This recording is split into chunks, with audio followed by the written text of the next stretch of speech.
Assalamu alaikum everyone. Welcome back to another lesson Uncover English with Shamim. How are you all? Hope you all are doing really fantastic by the infinitive grace of Almighty Allah.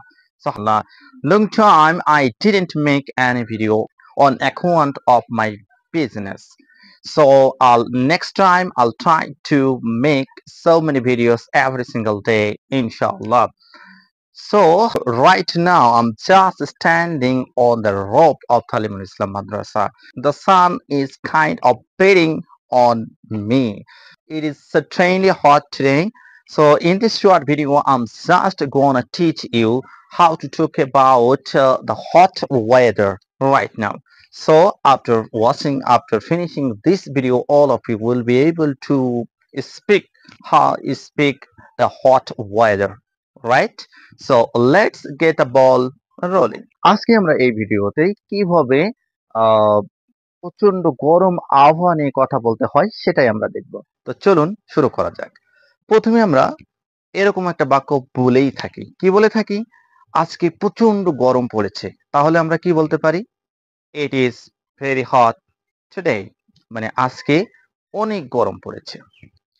এত গরম পড়েছে যে সিদ্ধ হয়ে যাওয়ার মতো অবস্থা।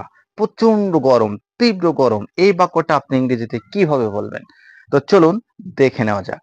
প্রচন্ড গরম পড়েছে এই বাক্যটাকে আমরা বলতে পারি it's it's scorcher, it's boiling, it's baking hot today.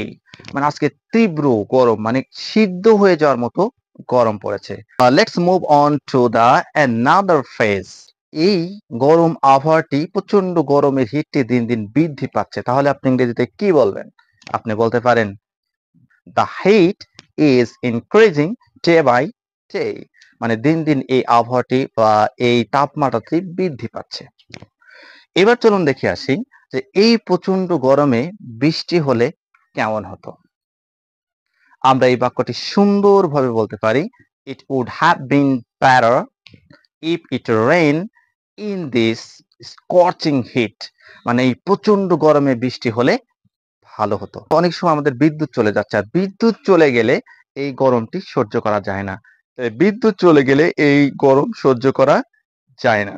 তাহলে কি হতে পারে? আমরা বলতে পারি hot cannot be tolerated when the electricity goes out. মানে যখন বিদ্যুৎ চলে যায় এই গরমটি সহ্য করা যায় না। আমরা বলতে পারি যে what a hot and humid day it is. মানে কি একটু উষ্ণ এবং ভ্যাপসা মানে কি উষ্ণ এবং ভ্যাপসা একটি দিন।